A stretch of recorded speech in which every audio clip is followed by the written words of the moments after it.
një mret e ka pa një anër që i kanë ra krejt dhamt, e i ka met vesh një dham. E i ka thirë ata këshilltarë të tina, e ka thonë, çka do me thonë kjo anër që e kom pa? I kanë thonë, kanë me të vdik antarë të familjes krejt, ki me met vesh vetën. E këtina i ka ardhur anë, edhe do për tyne i ka dënu për këto fjallë kështu. E ka thirë njanën që u kanë ma i ditur për tyne.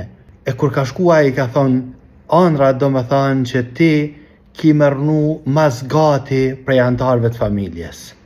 Qka i bjen kjo?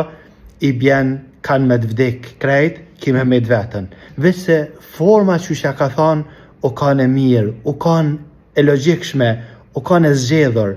Por që tha musliman, kur dëni me i thonë dikujna diçka për islam, zgjedhe formën më të mirë, kohën më të mirë, përgatitjen më të mirë për me i thonë diçka, për shkak se ndohet që nëse thuni fjalë është e hakit, është e mirë, vetëm se forma që e ke thonë u kanë arrogante, u kanë e pa përgatitne, u kanë e pa vend, u kanë e pa formulu më mirë, ndohet që ban sherr me ta. E lusëm Allahun azza wa jall na bo për atyne që gjithmonë i zgjedhëm fjalët e hajrit, fjalët e mira, edhe i thojmë formën më të mirë.